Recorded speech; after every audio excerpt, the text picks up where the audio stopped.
You're inside the pages of Jamaica Magazine for this Wednesday. I'm your host, Adrian Atkinson. In today's show, we'll outline the measures being taken to build efficiency in the country's justice system, plus highlight one corporate company's community initiative. On the other side of this break, we bring you some news just before we jump into those other elements. Don't go away. The pages of the magazine start turning right now.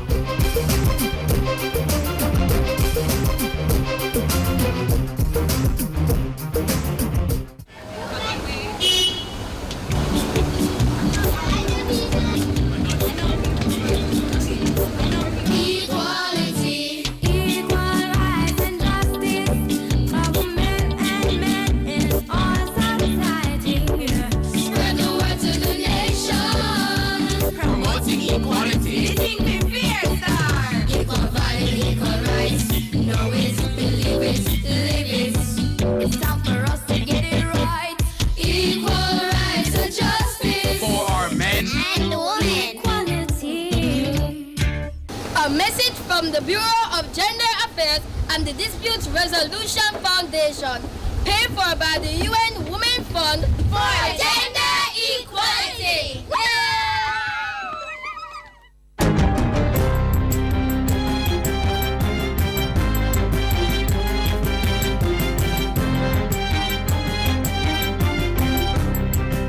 Good day, I'm Andrea Chisholm and this is your JIS News for Wednesday, February 12. Prime Minister Portia Simpson Miller informed Parliament Tuesday that her overseas assignments since she took office in 2012 have had economic or other benefits for the country. Mrs. Simpson Miller was responding to questions raised by opposition leader Andrew Holness in the House of Representatives. The Prime Minister said she undertook 25 overseas assignments between January 2012 and December 2013 with a cost of $15.15 million for her expenses. She also disclosed that $117.8 million had been spent to support the overseas engagements of other government members during the period. Apart from the funerals, every trip that I've made could yield some benefit to Jamaica, economic and otherwise. Everyone. Prime Minister Portia Simpson Miller has again signaled her government's full commitment to rural area development. She says while the focus has been on urban centers in the past, her administration will be placing special focus on rural areas. We believe passionately that we will never be able to deal with urban decay and underdevelopment and to deal with poor communities in rural Jamaica unless we address the needs, and I want to ensure that we begin to pay special attention to our deep rural communities, particularly the poor, deep rural communities. The Prime Minister was speaking during the recent handing over ceremony of 39 houses to sugar workers in Trelawney. Meanwhile, the Prime Minister has repeated her call for communities to care and protect children. In strongly condemning last week's slaying of an 8-year-old girl in St. Thomas, Mrs. Simpson Miller said the incident was unforgivable. Can we return to the good community values of love, of caring, of sharing, and of looking out for the little ones? I beg communities, let us unite in the interest of this country, this beautiful country, this rock of ours. Let us unite. In other news, 30 more housing units are to be constructed by March 31 for families under the Program of Advancement through Health and Education Path. This forms part of the social housing program of the Ministry of Labor and Social Security. Through a $30 million partnership with Food for the Poor, since 2013, 27 one- and two-bedroom housing units have been provided for Path beneficiaries in Hanover, St. Catherine, St. Thomas, Clarendon, Kingston, St. Andrew, and St. James. The housing solutions being provided to families on Path is a true manifestation of our mandate of adopting a developmental approach in the provision of social assistance benefits, and in so doing, assist in reducing the dependence on the state. Minister Kellier was speaking at a ceremony in Plantation Heights, St. James, where Jocelyn Scott and his family received their key under the same initiative. Over the last 2 years, PATH has also provided over 2,500 civil registration documents, including birth certificates, to beneficiaries. 1,400 entrepreneurial grants valuing $90 million have also been disbursed. The government recognizes that poverty is a dimensional social condition, and as such, for any intervention to meaningfully alleviate poverty, it must include the empowerment of families. $15 million has been allocated for the expansion of the Belmont Academy in Westmoreland, which will see the construction of a new block with 5 additional classrooms. The project, which is set for completion by the end of March 2014, will allow for an additional intake of grade 7 students starting September this year. Speaking at the contract signing ceremony recently, Minister of State in the Office of the Prime Minister, Luther Buchanan, said the project would also benefit students from neighboring communities.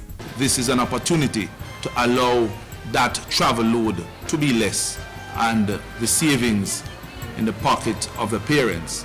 It is what we need to continue our program of development, because education is the only vehicle we can use to bring our country from poverty. The construction is being done using the cost-effective prefabricated design method. And finally, the Tourism Product Development Company, TPDCO, says government is committed to keeping the entity autonomous so it can be more effective.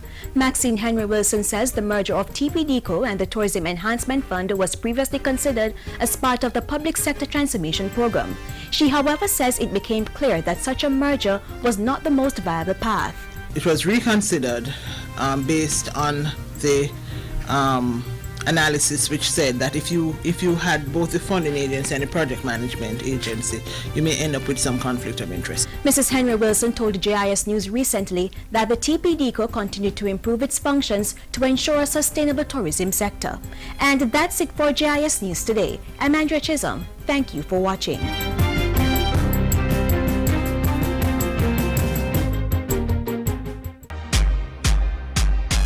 Is job hunting getting you down? Are you between the ages of 21 and 45? Are you a high school graduate with at least 3 to 5 years experience working in any of these areas? Tanker driving, fast food restaurant service, truck and transport mechanics, heavy-duty mechanics, or welding? If yes, then you could get the chance to join thousands of Jamaicans who have found employment opportunities in Canada. Get your information to the Ministry of Labour and Social Security's electronic labour exchange system. Email your resume to workstudymlss@gmail.com and you will be up for consideration.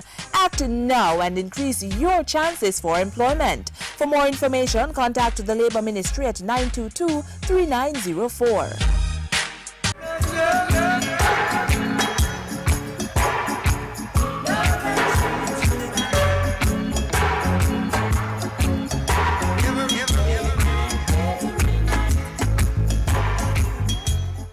By 2030, policymakers want to develop a Jamaican society that is secure, cohesive and just.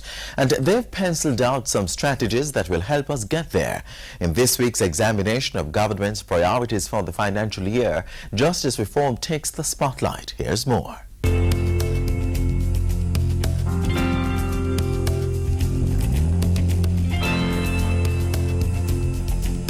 Priority number 4 on government's list, human capital development, is concerned with building the capacity of individuals and institutions to contribute to national development, strengthening the country's education and health systems, and creating an efficient public service is the route that has been chosen to achieve this. One arm of the public service that's being developed is the justice sector.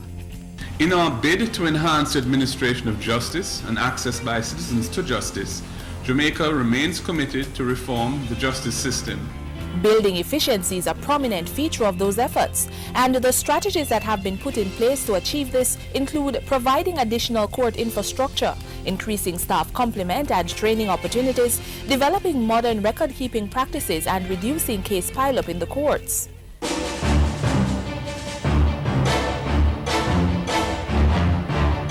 One of the benchmarks by which efficiency is judged is how cases can be speedily resolved in the courts, thereby reducing pileup.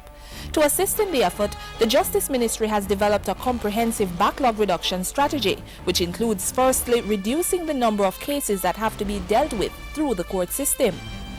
One way of doing that is by encouraging the use of restorative justice practices. To date, 7 restorative justice centers have been opened, offering persons in 10 communities a space to access the services. The National Child Diversion Policy, for which consultations have been conducted, will also contribute to the effort. Children who are in conflict with the law, rather than having to face the criminal justice system for minor offences, get diverted to our diversion committee.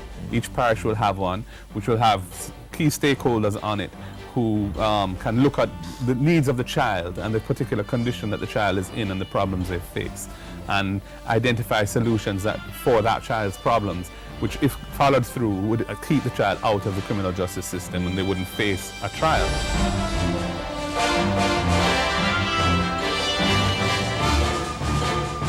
For those cases where there is no option but to bring them to trial, there are concerted efforts to speed up their resolution. Last April, the Committal Proceedings Act was passed.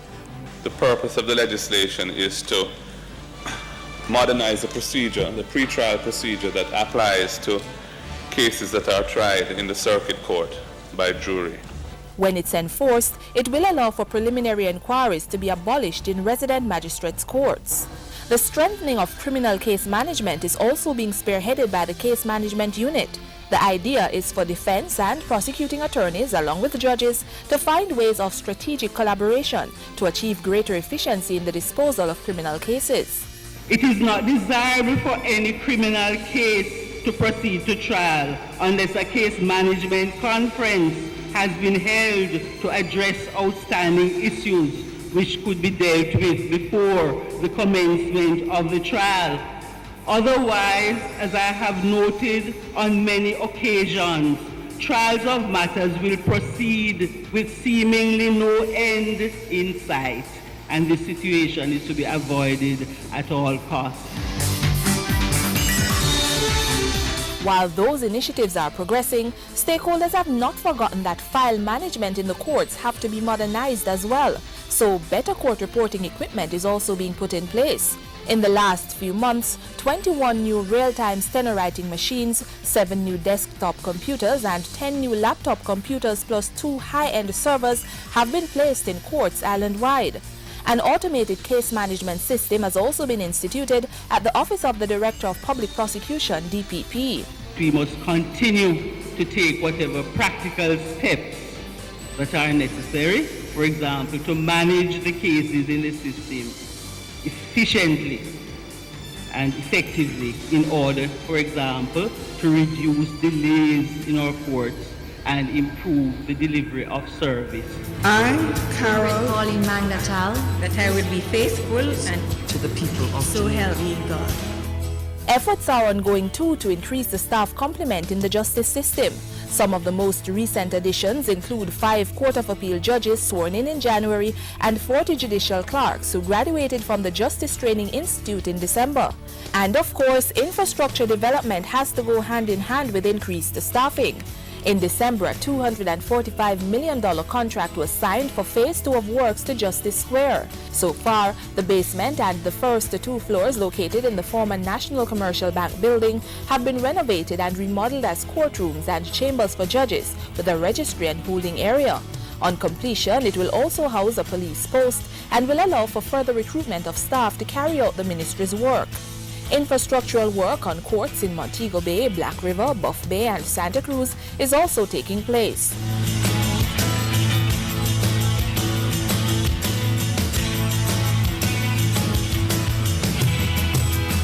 As part of its Vision 2030 development goals, government is modernizing the administration of justice, improving court infrastructure, increasing the use of technology, instituting measures to clear case backlog, and building staff complement, among other measures, ensuring that there is universal access to justice and that the system runs as efficiently as possible.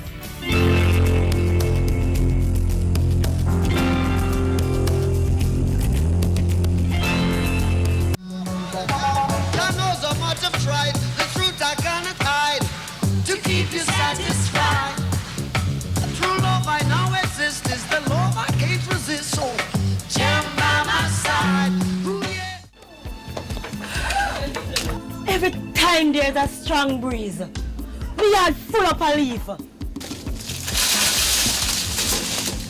end of my nightmare.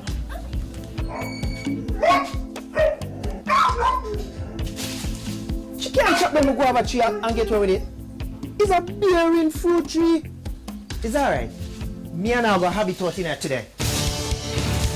Lord Jesus. Whoa. No, stop. John, want you, man. John, look here. At least hear what she have to say first now. Hear what she have to say. No, but don't bother the war situation, man. Listen, we can go on to the Restorative Justice Center, you know, man, and sort this thing out. You don't want to set up yourself for jail? Come on, let's sort out this thing. Once and for all. Restore the peace, restore the love, restore the niceness, restorative justice. Respect each other. A program of the Ministry of Justice funded through CSJP.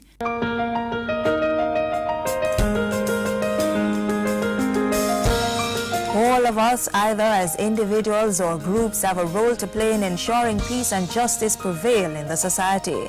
In fact, answers to many of the injustices within society to a great extent lies within our actions towards one another. That involves more people embracing fairness and non-adversarial relationships in realization of the possibilities for lasting peace. And citing the potential gains, the government has embraced the concept of restorative justice, or RJ, as a plausible means to deal with the many injustices that plague the society. In Jamaica, we have a propensity for violence and so on. RJ is a therapeutic procedure which allows issues that arise between people to be resolved through a managed process which leads to the righting of the wrong and the repairing of the relationship.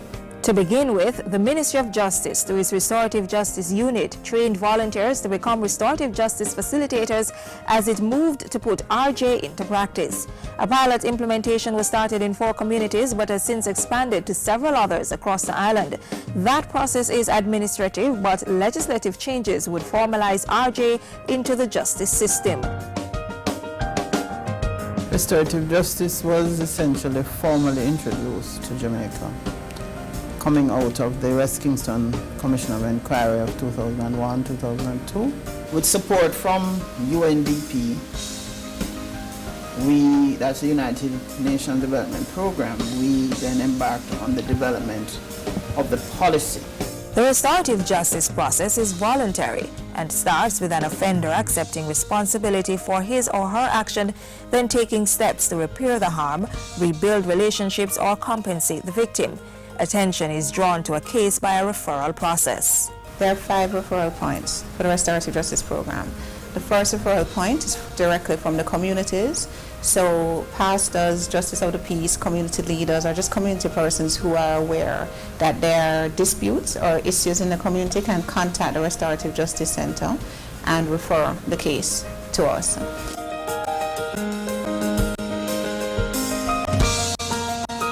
And these cases could be persons arguing over a tree overhanging their property, simple theft, larceny. Those cases can come to the Restorative Justice Program. The second referral point is where it's still a minor offense, but the police have been called. The police can make a recommendation to the clerk of court to refer the case directly to us. The third referral point would come from the resident magistrates at pre-trial. So rather than sending the case to trial, they feel, for whatever reason, that the offender has taken responsibility. The fourth point of referral comes at the post-trial pre-sentencing stage, while the fifth referral point is at post-conviction or just before an offender is released from prison back into the community. Conflicts do arise from time to time as people suffer hurt and injustice, but resolving them, overcoming and moving on to a more progressive life demands that each person does what's morally right. In RJ, it's very much about restoring a relationship and making reparations for a harm that has taken place. That's the primary objective, and it's somewhat different because in mediation, that may or may not be the outcome, but in RJ, that is always the outcome. So that's a principal difference. There are some other differences as well. For example, in RJ, the person who speaks first is the person who has done wrong because they have to accept responsibility at the outset of the process, otherwise it can't work. In mediation, there's no such requirement. Restorative justice is a way to live life based on the values of trust, honesty, respect, empathy, and forgiveness. The way to progress involves abandoning the eye for an eye way of settling scores. It has a significant potential in communities to improve the quality of life within communities, because what often happens is that a relatively minor dispute in Jamaica can escalate through a series of reprisals into war in a community and protracted violence, which can be very damaging and damage people's lives and cause loss of property, loss of life, and so on. So by finding a way to restore relationships that have broken down and encouraging that approach to dealing with disputes, I think peace and harmony will be furthered in communities, and that will benefit everybody. Using the restorative justice approach fosters healing and dialogue, victim satisfaction, and offender accountability. It's an approach to justice that focuses on the needs of victims and offenders, as well as the community involved. It's based on a theory of justice that considers crime and wrongdoing to be an offense against an individual or community rather than the state. It seeks to create a mutually respectful atmosphere for arriving at a resolution between aggrieved parties, victims, offender, and community. RJ is in the preliminary stages of development in Jamaica. We have a program which is funded by our multilateral development partners, the IDB, through the Ministry of National Security and the CSJP program. And we have established a number of pilot communities where we're rolling out RJ. Persons affected by an injustice have an opportunity to discuss that and decide what should be done to repair the harm. You sit in a circle, and that's a circle of respect. Breathing, sorry. I give you a still up. But guess what, man? Give me a written apology. Embracing the positives and avoiding the negatives helps clear the path to constructive dialogue and gives the offender a chance to understand the harm that was committed. It brings all parties face to face. This approach of inclusion as opposed to exclusion strives to transform the administration of justice and public policy norms. Jamaicans are all called upon to embrace the restorative justice approach and develop respectful relationships. The beauty of RJ is that it disposes of matters which would otherwise have to come into the criminal justice system, but can be dealt with satisfactorily outside of the system through RJ, and therefore relieve some of the burdens on our courts. Restorative justice, a pathway for transformation to a more secure, just, cohesive, and peaceful Jamaican society.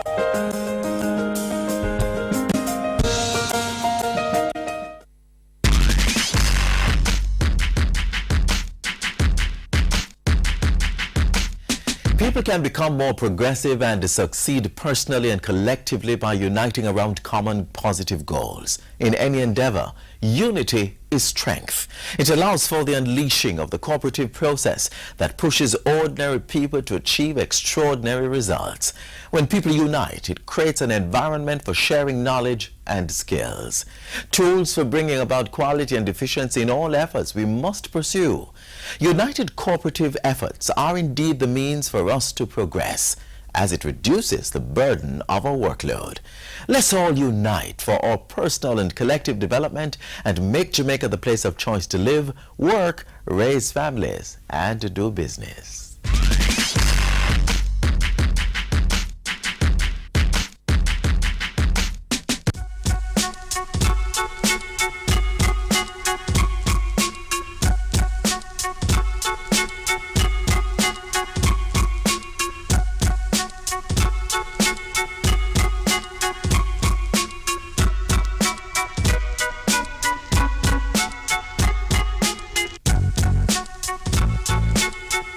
Join the fight. Quit smoking for life.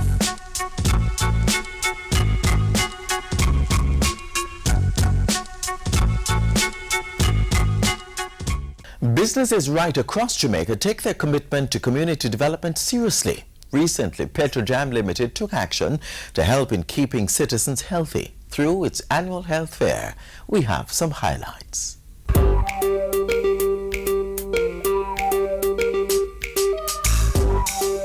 Impacting. It's the doctor. She assists me and I feel like a better in myself now, knowing that I see her. She tell me my status. So something where me did maybe a pre to get that out of my mind now, you know.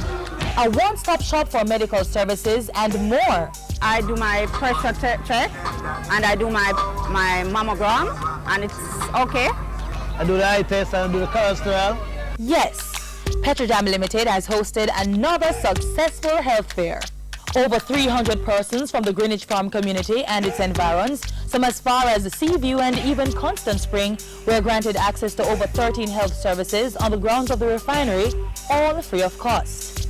Patrons were able to apply for birth certificates and sign up for the PATH program, and yes, see the doctor for examination. Some did pap smears, glucose, hearing and HIV tests, as well as site screening. It was all about catering to their health and social needs. The health fair continues to be an exciting experience and a well-needed event, even in its 8th staging. Actually, this year it was big.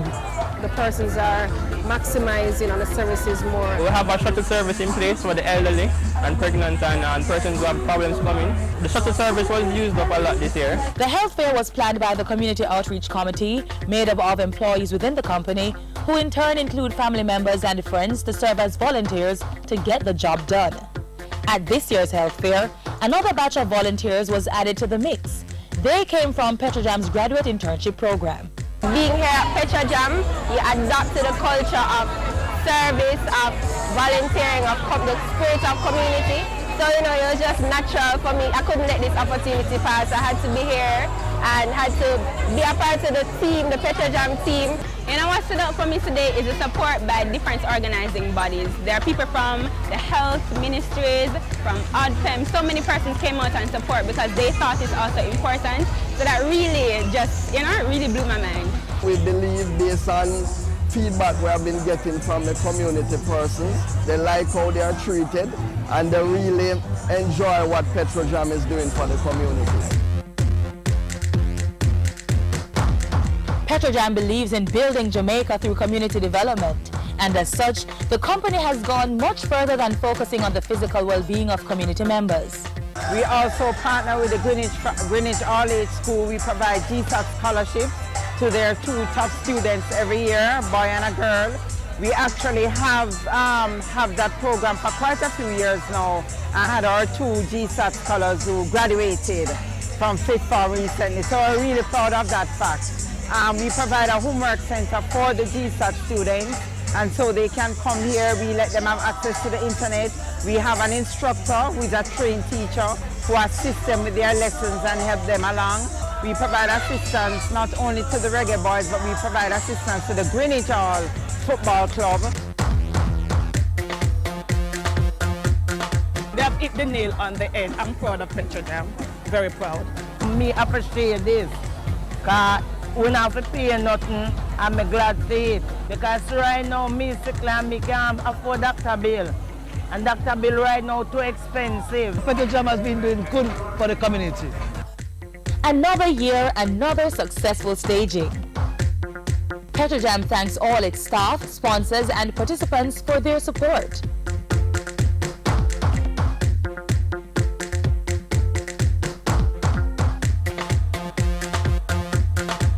Petrojam, serving Jamaica's energy needs.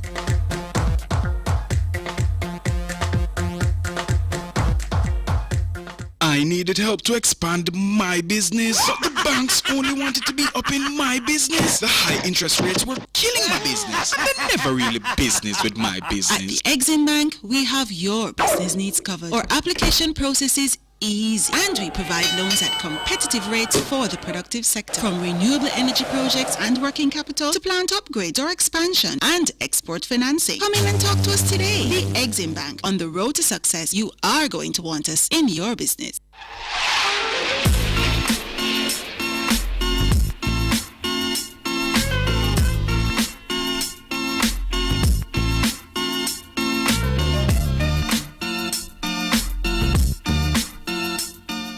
Here's where today's half-hour package ends, but you can get more information by logging on to our website, jis.gov.jm, or by visiting our YouTube channel, youtube.com/watchJIS. Then send us your feedback via email or through our Twitter handle at JIS News. Another episode will hit the airwaves same time tomorrow, so look out for that. Until then, I'm Adrian Atkinson wishing you a pleasant evening.